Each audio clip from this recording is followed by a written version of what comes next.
Good evening, live from New Delhi. You're watching DD India Newshour, India's voice to the world. I'm Shubhendu Ghosh, coming up in the next hour. Prime Minister Narendra Modi in Argentina in the third leg of the five-nation tour receives warm reception from the Indian community. Bilateral talks with President Javier Milei later today. US President Donald Trump signs into law one big beautiful bill during celebratory 4th of July ceremony at the White House. Trump says he is optimistic of a Gaza ceasefire deal by next week after Hamas says it is ready to start Gaza ceasefire talks immediately. And World Bank report says India ranks fourth globally in income equality, says 171 million Indians moved out of poverty in the past decade.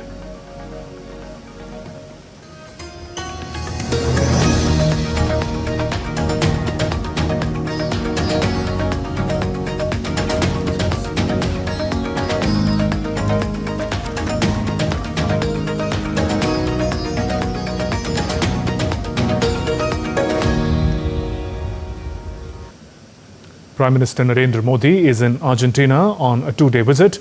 Prime Minister was accorded a ceremonial welcome upon arrival at the airport.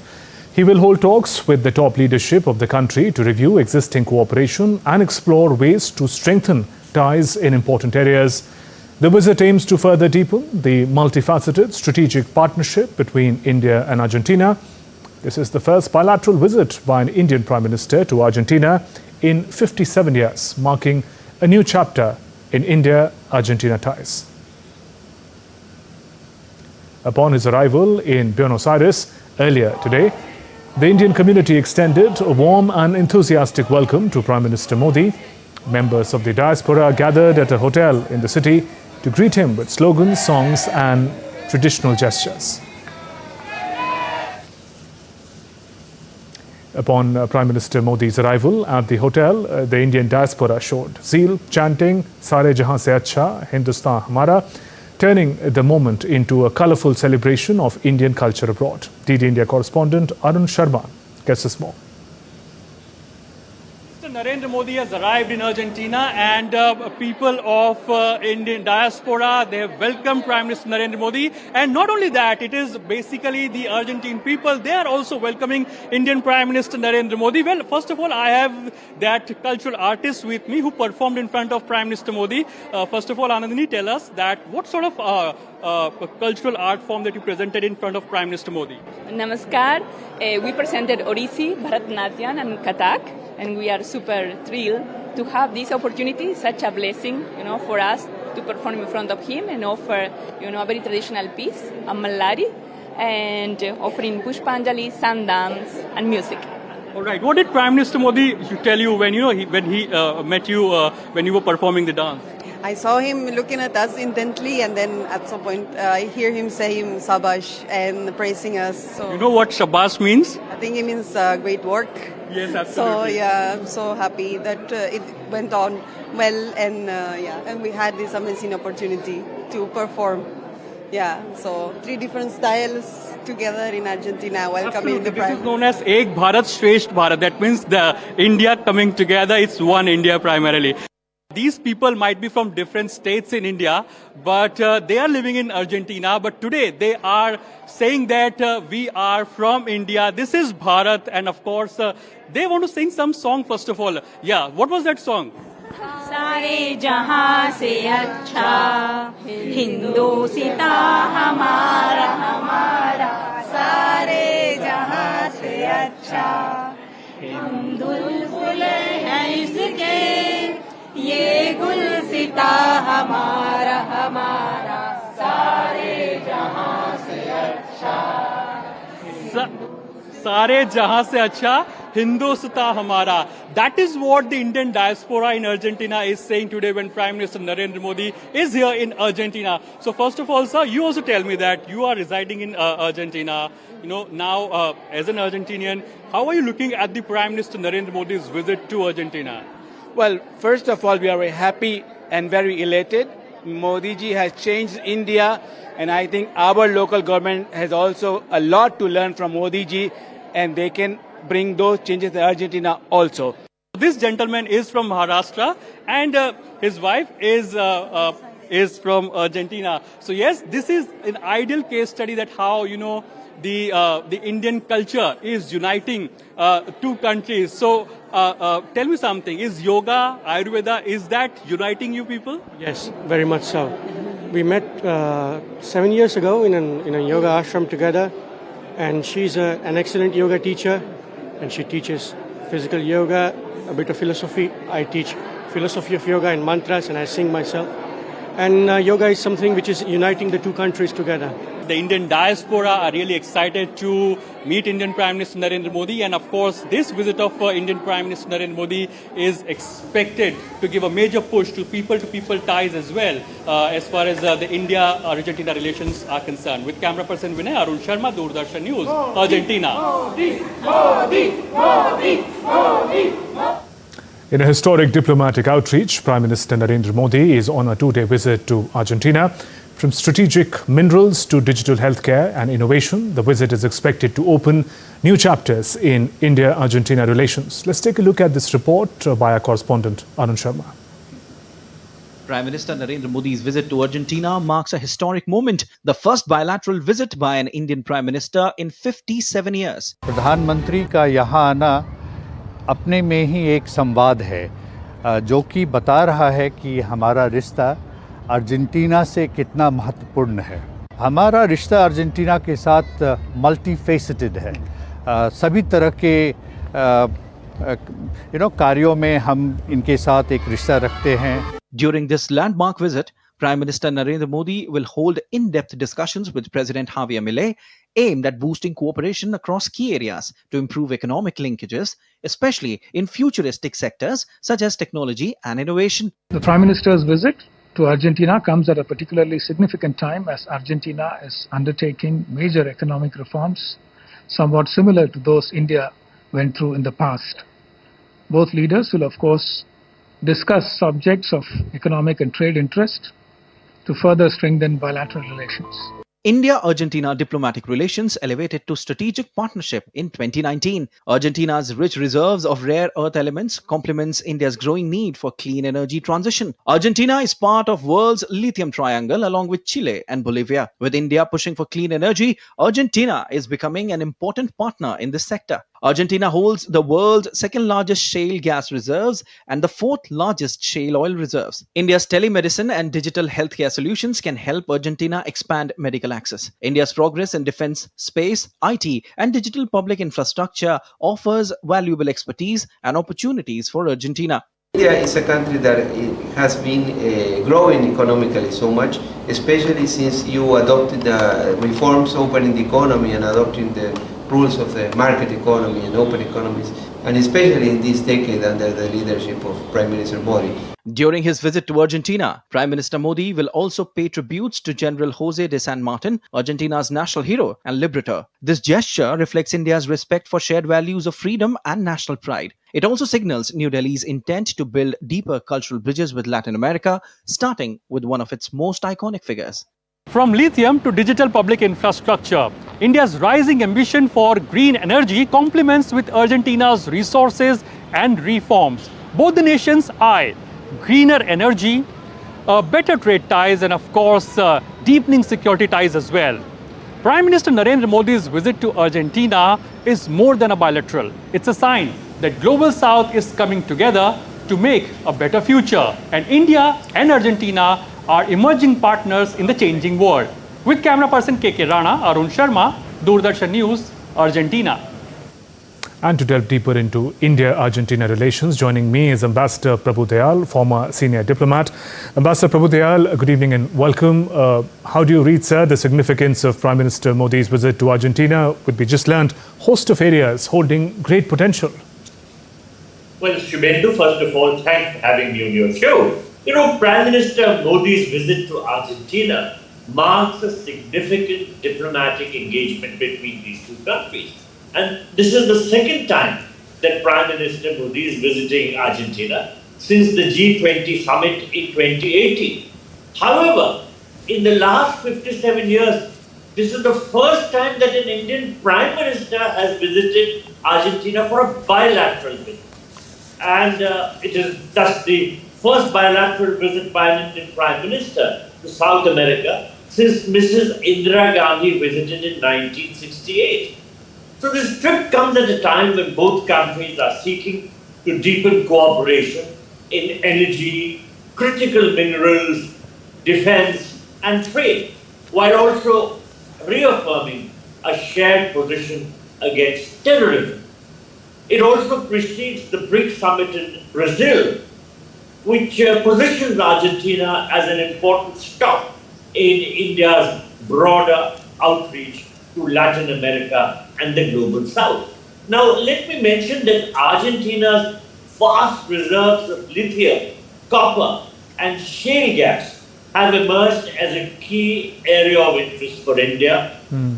And lithium in particular is essential to our clean energy ambitions and is used in batteries for electric vehicles and grid storage.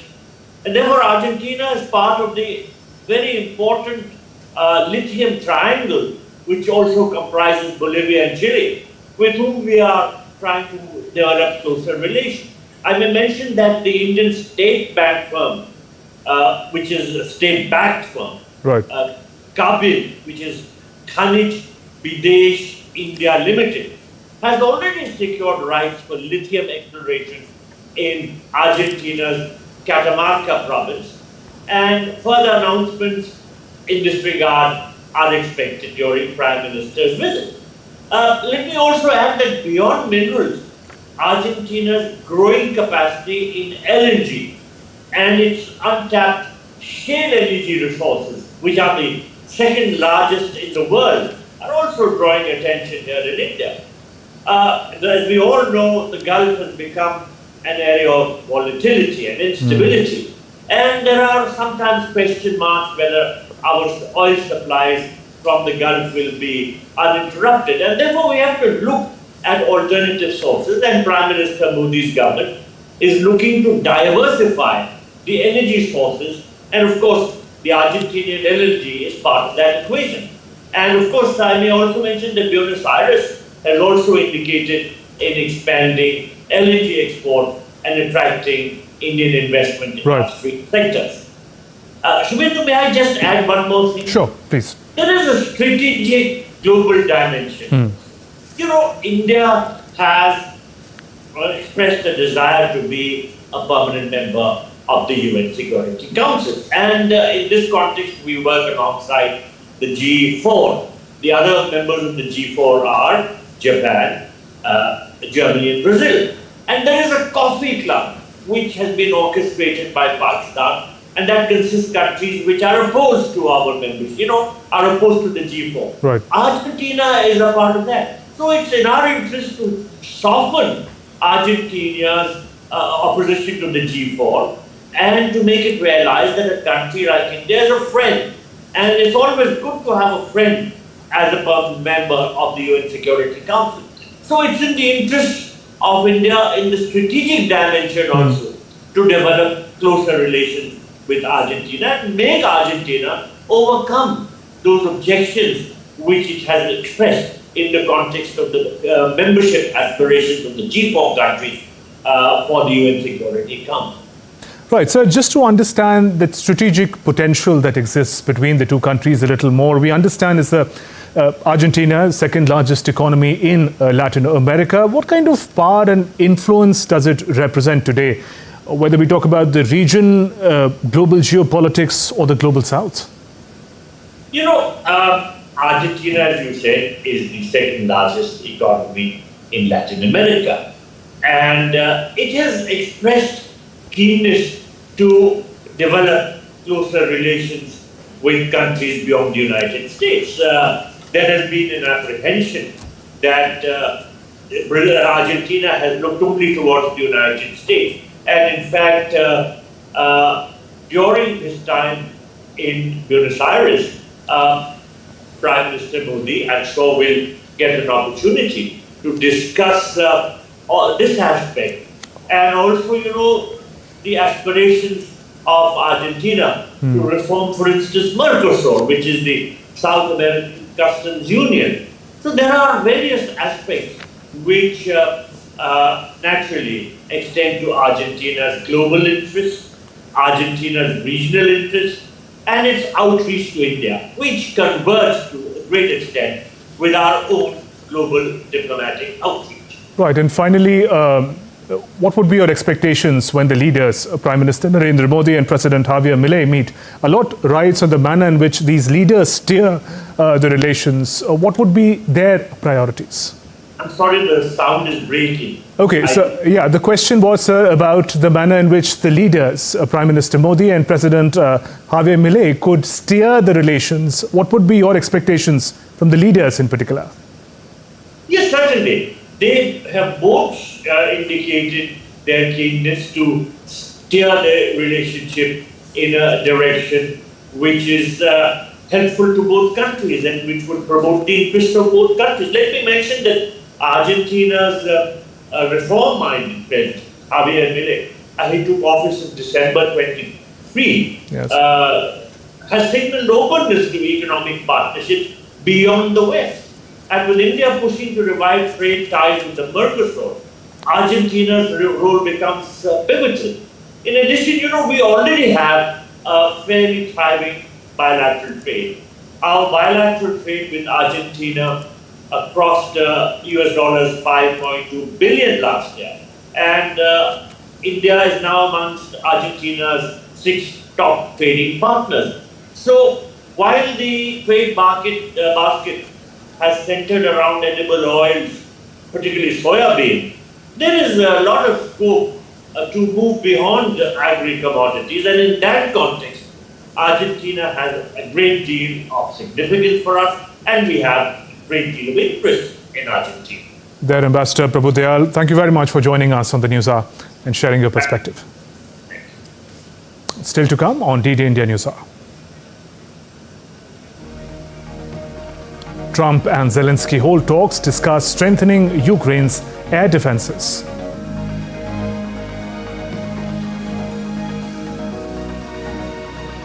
Mexican President Claudia Sheinbaum says Mexicans detained in the US should be returned to Mexico without delay.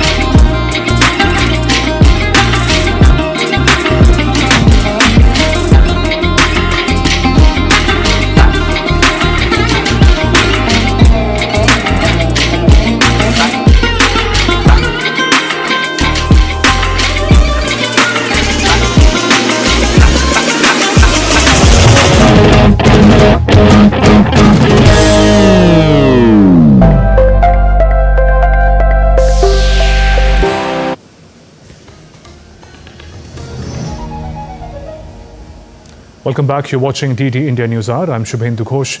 Shifting focus, Hamas has said it has responded positively to a US-brokered Gaza ceasefire proposal, was ready to start talks immediately, signaling a potential breakthrough in the Israel-Hamas conflict, which is now in its 21st month. The announcement came after it held consultations with other Palestinian factions before a visit by Israeli Prime Minister Benjamin Netanyahu to Washington, D.C. on Monday, where President Donald Trump is pushing to end the conflict.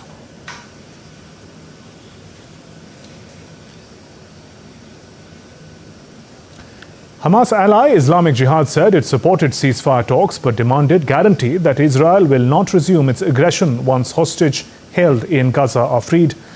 2 previous ceasefire brokered by Qatar, Egypt and the United States have been temporary halts in fighting, coupled with return of Israeli hostages in exchange for Palestinian prisoners. US President Donald Trump has expressed optimism that Gaza ceasefire deal could happen by next week after Hamas said it responded in a positive spirit to US-brokered ceasefire proposal. They said they gave me a positive response? Well, that's good. mean, I've heard that, but they haven't briefed me on it yet. I think they're going to be positive about it. We have to get it over with.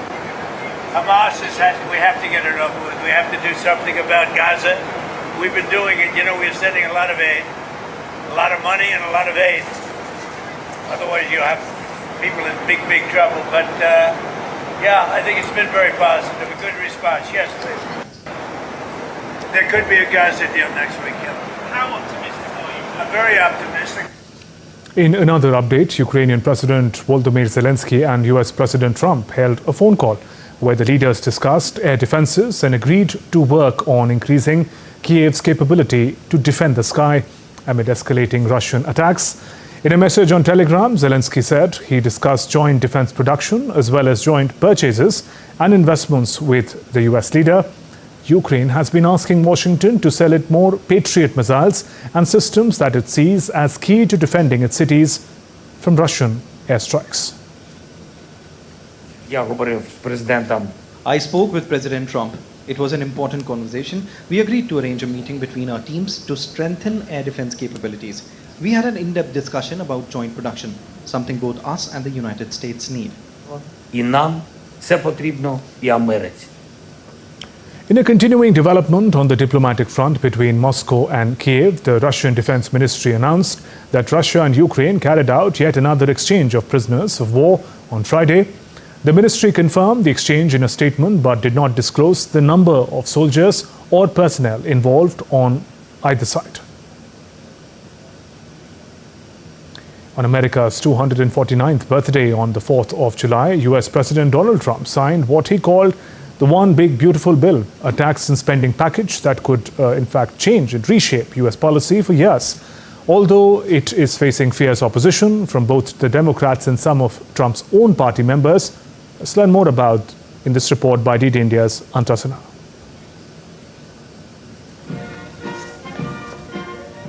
At a grand Independence Day ceremony in Washington with First Lady Melania Trump by his side, US President Donald Trump brushed aside criticism on the 4th of July.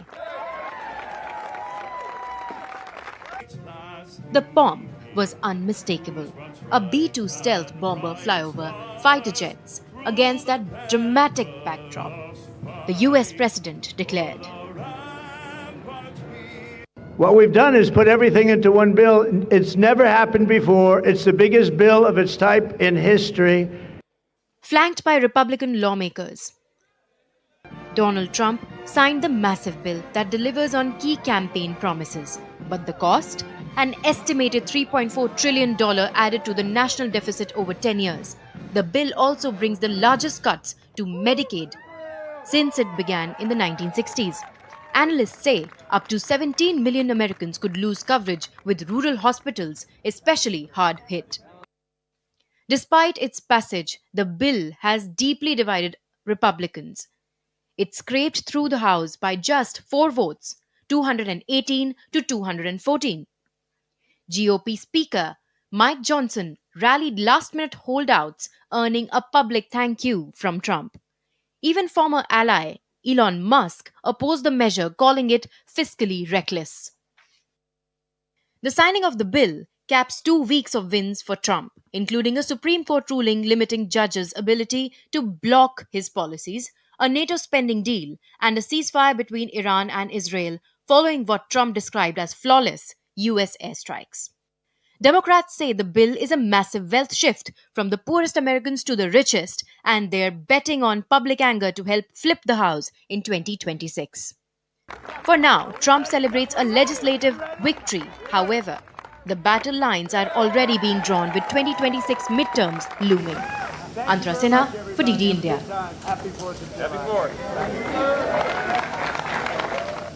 Mexican President Claudia Sheinbaum said any Mexican detained in the US should be returned to Mexico without delay, following the recent launch of a new migrant detention center in Florida.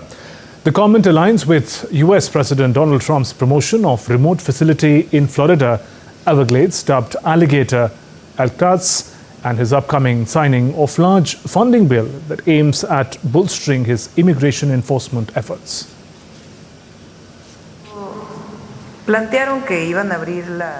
When they proposed opening the detention center in Guantanamo, we immediately sent a diplomatic note saying that Mexicans who are detained must be immediately repatriated to Mexico, and in this case it will be the same.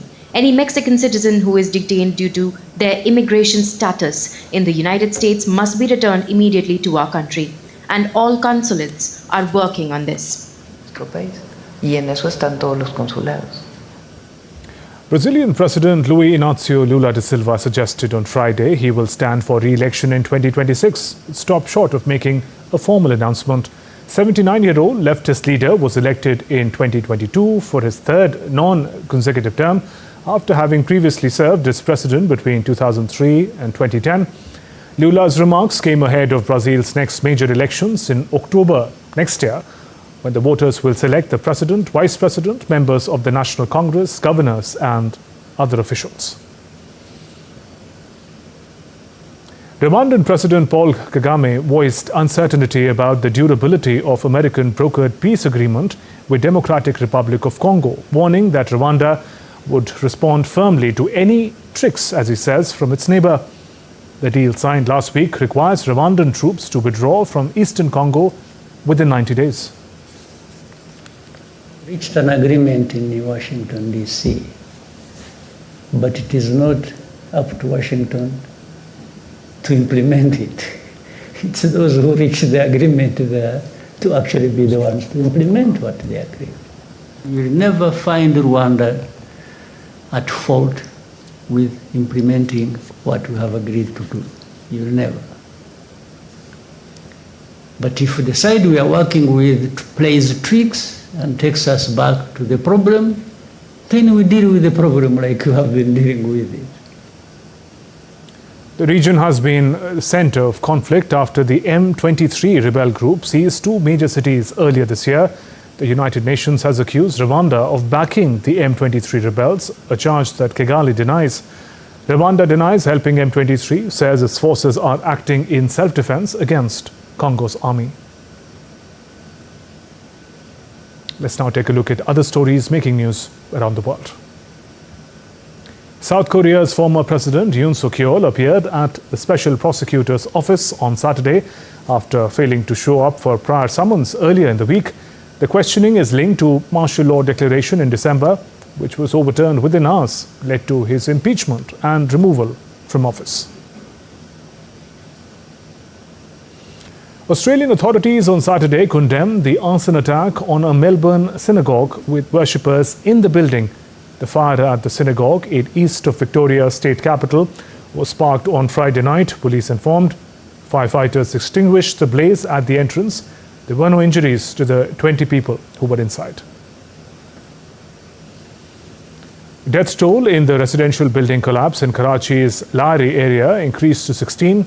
Authorities revealed that residents had been warned about the building's unsafe conditions. Several families continue to live there. The structure has now completely crumbled. The search operation and recovery efforts are ongoing. Still to come on DD India Newshour. Home Minister Amit Shah says foundation of India's first national cooperative university in Gujarat. India now exports toys to 153 countries, driven by vocal for local and toy clusters. World reeling from extreme weather conditions. Flash floods kill 24 in Texas as Europe scorches under relentless heat wave.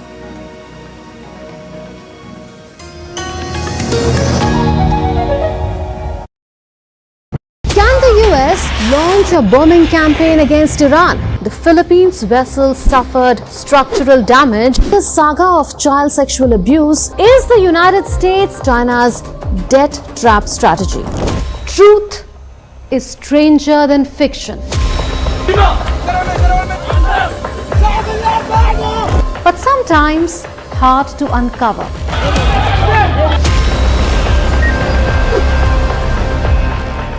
Trust us to tell the truth, unadulterated and pure, of every story that matters to you. That's exactly what save your country. You read between the lines, cut the clutter, and connect the dots to get you the full picture. Watch Connecting the Dots at these times with me, only on DD India.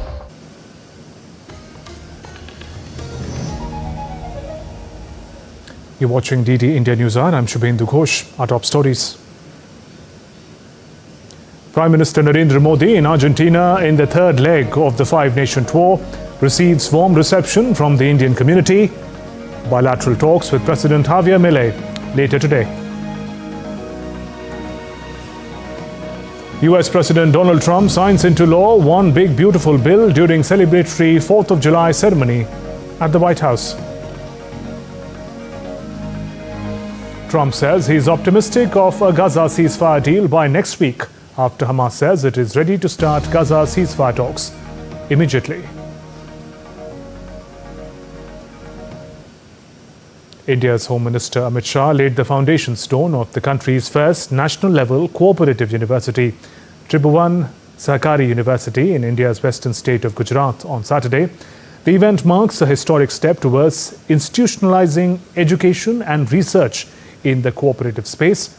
The establishment of the university is being hailed as a forward-looking initiative aimed at transforming India's cooperative landscape.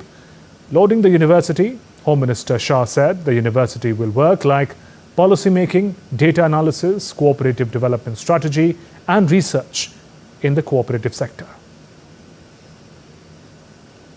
ये university cooperative में नीति निर्माण का काम करेगी, data विश्लेषण का काम करेगी, 5 साल, 10 साल और 25 साल की देश भर के कोऑपरेटिव के विकास की रणनीति करने का काम करेगी। अनुसंधान को भी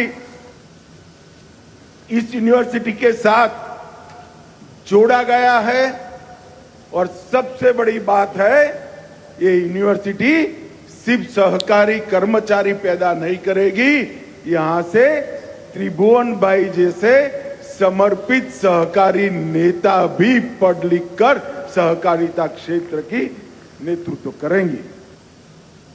On the first Saturday of July every year, the world comes together to celebrate the International Day of Cooperatives. This year, it carries even more significance, marking the United Nations International Year of Cooperatives 2025. The theme, Cooperatives Driving Inclusive and Sustainable Solutions for a Better World, underlines the critical role of cooperatives in building resilient, equitable communities. India, with its deep-rooted cooperative traditions, is poised to take center stage in this global movement. Take a look at this special report. Celebrated globally since 1923 and officially recognized by the UN since 1995, Coops Day is a moment to acknowledge the impact of cooperatives across sectors, from agriculture and finance to health, education, energy, and retail. This year, the celebration aligns with two major global forums, the Second World Summit for Social Development and the UN High-Level Political Forum, both pushing the agenda of inclusive, sustainable growth. India's cooperative journey has received a fresh impetus under the leadership of Prime Minister Narendra Modi. With the mantra of Sahkar se Samriddhi, prosperity through cooperation, India has reignited its grassroots cooperative movement. मैं United Nations को भी साल 2025 को international year of cooperatives घोषित करने के लिए बहुत बहुत बधाई देता हूं। साथियों, दुनिया के लिए कोऑपरेटिव्स एक मॉडल है, लेकिन भारत के लिए कोऑपरेटिव्स संस्कृति का आधार है, जीवन शैली है। Over the last 3 years, the government has undertaken significant reforms. Nearly 2 lakh new primary agricultural credit societies are being set up to ensure no village remains untouched by the cooperative network.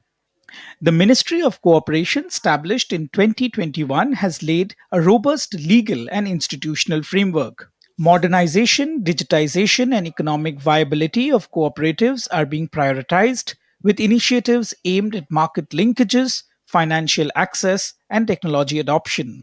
India is also investing in human capital for the cooperative sector.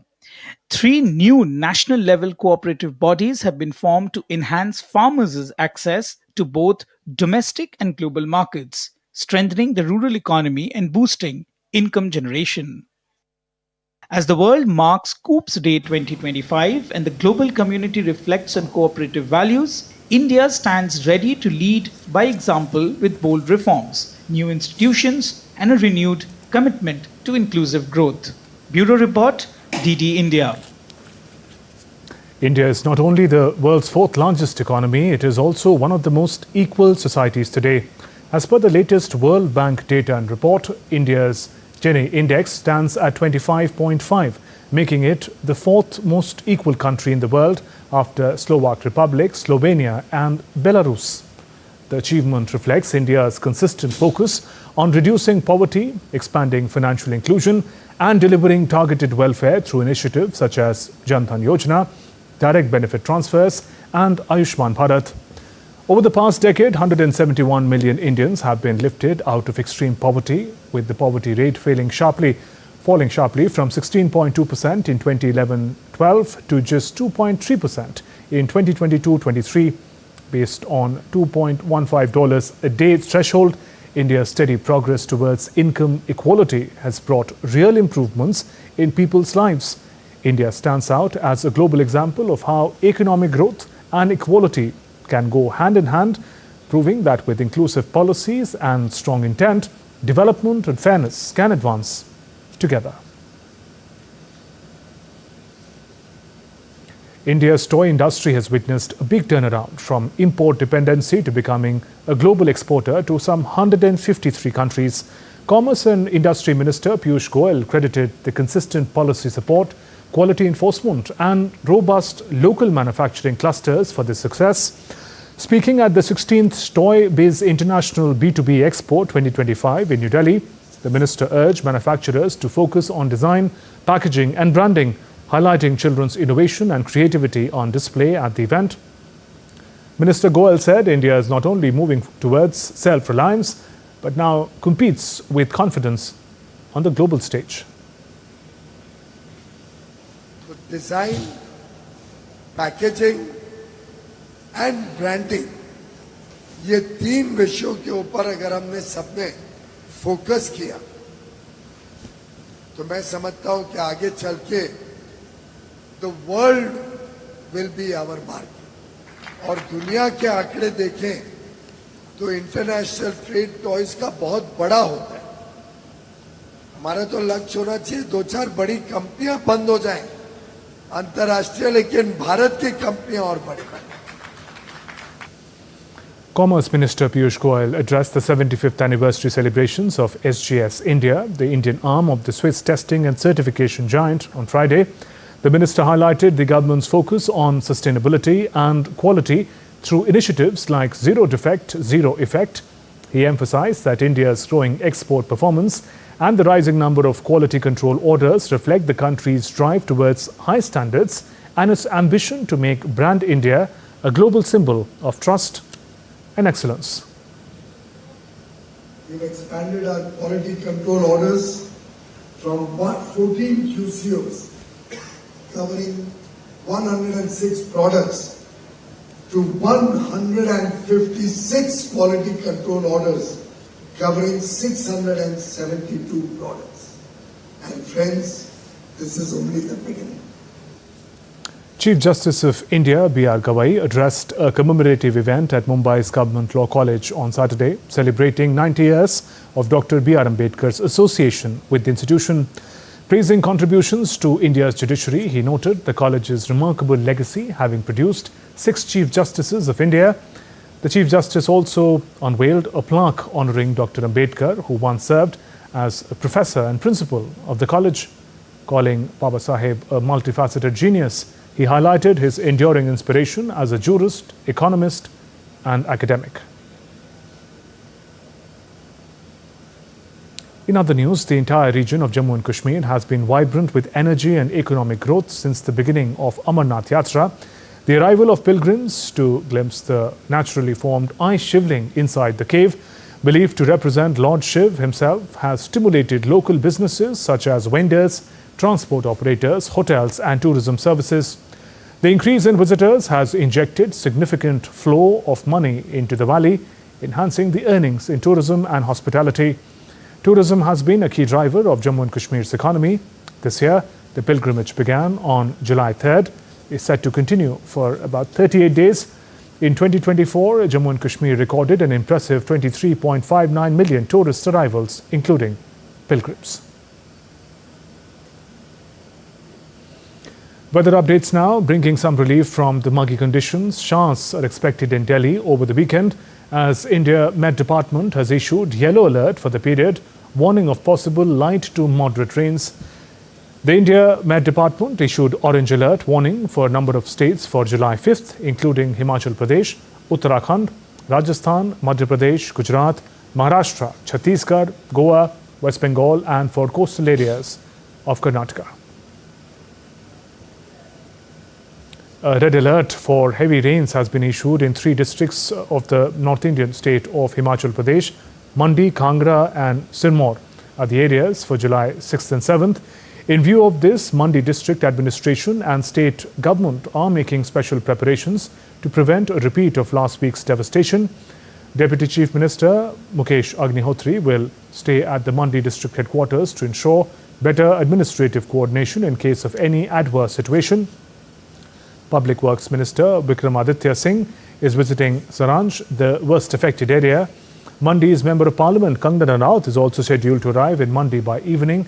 Air Force helicopters have been kept on standby. Some other news from across the world. Search and rescue operation is underway in Texas as the fatal flash floods claimed the lives of at least 24 people on Friday, whereas Europe suffers from heat wave resulting in several forest fires. South central Texas is suffering from a devastating flash flood along the Guadalupe River, killing at least 24 people and leaving nearly 24 girls unaccounted for on Friday. As rescue operations are underway, U.S. National Weather Service has declared a flash flood emergency for parts of Kerr County. Expressing concern, U.S. President Donald Trump called the situation terrible and shocking. It's terrible, the floods. It's shocking. We'll take care of it. We're working with the governor. It's a terrible thing. Whereas in Russia, a rare and powerful summer storm struck St. Petersburg on Friday, injuring at least 5 people. As per weather experts, it could be the most severe July storm in the past 160 years. The Neva River surged to 1.8 meters, prompting the activation of the city's flood protection system. A prolonged heat wave sweeping across the eastern Mediterranean has fueled intense wildfires in Turkey, Greece and Syria.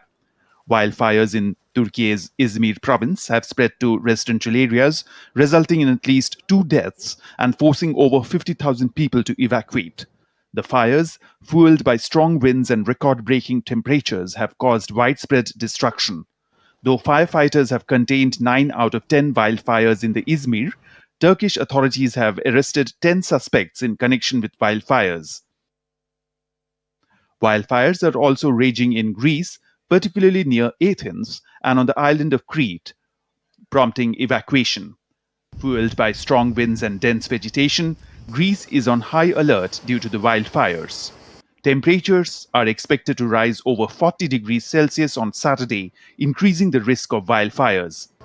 The Rafina wildfire, which threatened the port and Athens International Airport, has been brought under control, but firefighters remain on alert. Meanwhile, heat wave also hit Bulgaria as mercury soared up to 39 degrees Celsius in the southeast European country. As the world is reeling from extreme weather conditions, experts believe that the human-driven climate change is one of the primary causes leading to frequent and intense weather events, from droughts to heat waves and hailstorms. Bureau Report, DD India. Let's now take a look at other stories making news in India. A sudden fire broke out in India's national capital on the second floor of Vishal Mega Mart in Karol Bagh area. So far, 2 people have been confirmed dead in this fire. 1 person died while being in the lift, while another person has been reported dead due to the fire. More than 25 fire engines along the Delhi police team are carrying out the rescue operations. India's 7th annual International Conference of Innovative Physician Forum is being held in New Delhi.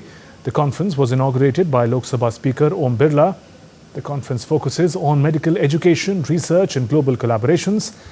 Speaker also highlighted the emerging India's health policy and medical landscape. Union Minister of State Dr. L. Murugan has said that South India is rapidly becoming a destination for health and medical tourism. Speaking at the 14th convocation of Sri Uttaradham Tirunal Academy of Medical Sciences in Thiruvananthapuram, the minister noted that cities like Chennai, Coimbatore and Kochi are attracting international patients due to world-class healthcare facilities. Director of Archaeological Survey of India, Subramaniam, visited Lianpoi in northeast Indian state of Mizoram to inspect the heritage sites and explore possibility of declaring them as of national importance. The ASI had initiated the process of declaring the Lianpoi rock art site as national importance in 2021. Lianpoi rock collections of memorial stones and petroglyphs offer insights into the region's rich cultural and historical heritage. Still to come on DD India Newshour. World's top athletes to compete as NRA Chopra Classic kicks off in India's southern city of Bengaluru on Saturday. Liverpool players join mourners in Portugal for Diogo Jotar's funeral.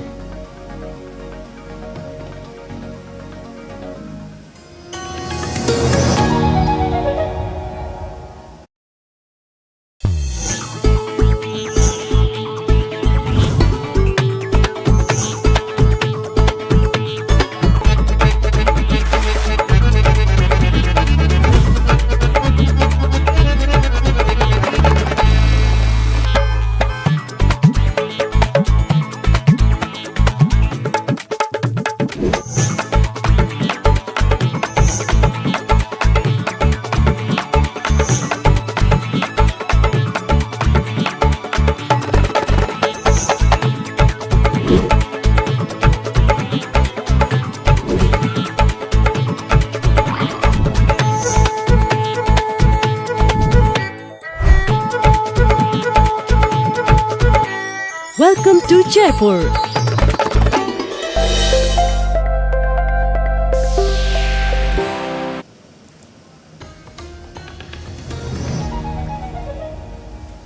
Welcome back. You're watching DD India Newshour. I'm Shubhendu Ghosh. Sports now. KL Rahul and Karun Nair look to extend India's lead on day 4 of the Edgbaston Test.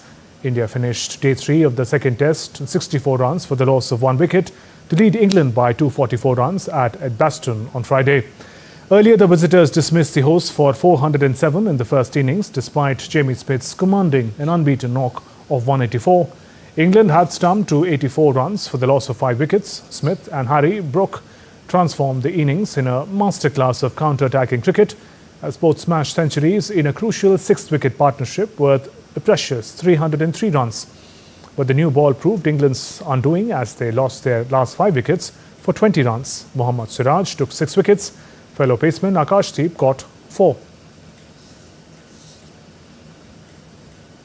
Special Olympics Bharat Uttar Pradesh held a state-level sports championship and a national team selection camp in Modinagar, Ghaziabad.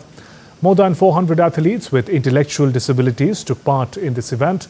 Competitions were held across 9 sporting disciplines, showcasing remarkable talent and spirit.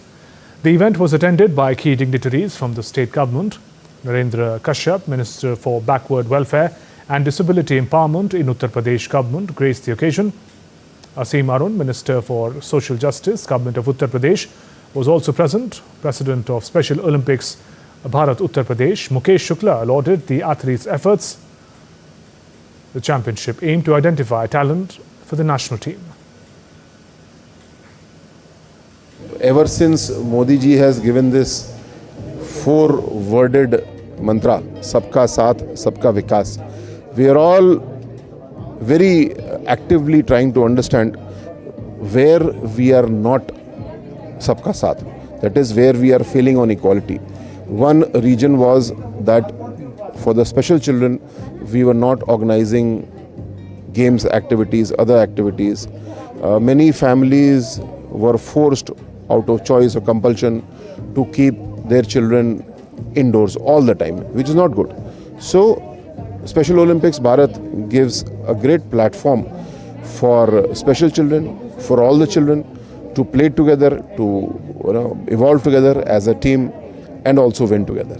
जब इस देश के अंदर 5% लोग दिव्यांगता और उसमें से भी 1% लोग मानसिक दिव्यांगता से ग्रसित हों और एक समाज में वो स्थिति हो कि लोग उनको घर में रखते थे, घरों से बाहर नहीं निकलने देते थे, यहाँ तक कि विद्यालय सामान्य एजुकेशन और सामान्य मेडिकल फैसिलिटीज़ के लिए भी बाहर निकलते नहीं थे। ऐसे में हमने अभियान लिया और आज देश में एक सबसे बड़े संस्थान के रूप में हम काम कर रहे हैं, जिसमें हमने लाखों लोगों को अपने आंदोलन से जोड़ा है।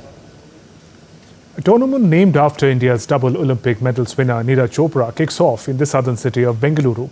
The star-studded 12-member Neeraj Chopra Classic is said to be the country's first World Athletics Category A event. Ace javelin thrower Neeraj Chopra hopes the competition would transform India's athletics landscape, become a regular occurrence. Here's more. The Neeraj Chopra Classic, a javelin throw competition in Bengaluru on Saturday, marks a watershed moment for Indian sports. The star-studded inaugural tournament is set to be India's first World Athletics Continental Tour Gold Level or World Athletics Category A event. The Neeraj Chopra Classic, named after double Olympic medals winner Neeraj Chopra, features top stars from the world. India's ace javelin thrower Chopra clinched gold and silver medals at Tokyo and Paris Olympics. Neeraj, who broke the 90-meter mark for the first time at the Doha Diamond League, is among the favourites to claim the title. बिल्कुल performance के लिए तो सोच रहा हूं कि अच्छा throw करना है, लेकिन सबसे उससे बड़ी बात है कि इस इवेंट को कैसे सक्सेसफुल कर सके और आगे फ्यूचर में इसको बढ़ा सकें, ताकि हम कोशिश कर सकें कि बाकी एथलेटिक्स इवेंट्स भी इसमें ऐड करें और हमारे जो अच्छे इंडियन एथलीट्स हैं उनको भी मौका मिल पाए. Some of the prominent names include Olympic gold medalist Thomas Roller of Germany and 2015 world champion Julius Yego of Kenya and Luis Mauricio da Silva of Brazil. The Indian contingent is completed with Sachin Yadav, Rohit Yadav, Sahil Silwal and Yashveer Singh.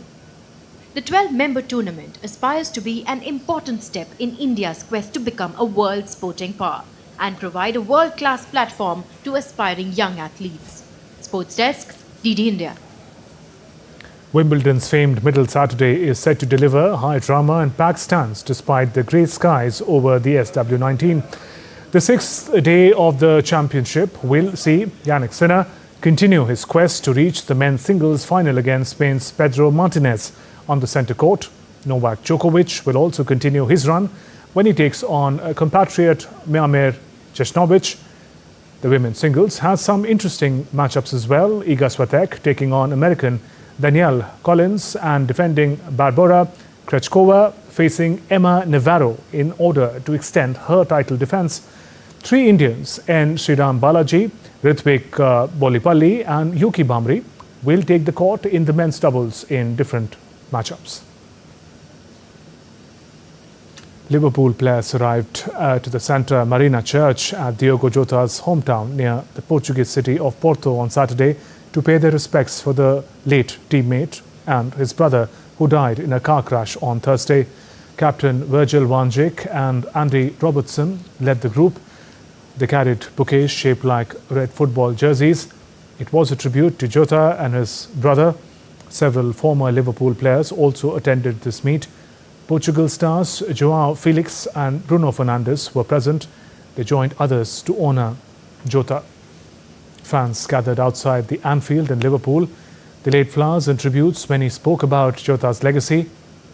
The star died at the age of 28. His sudden death has shocked the football world. Tributes poured in from across the globe. That's all in this edition of DD India Newshour. Let us know your thoughts on the news of the day. For those on the go, you can get all the latest news and updates from India and across the world on DD India mobile app. This app is available on both Android and iOS platforms. Scan this QR code on the screen, download now. And we'll be back with more news as it breaks here on DD India. I'm Shubhendu Ghosh from all of us here in Delhi. Thanks for watching DD India Newshour. Namaskar.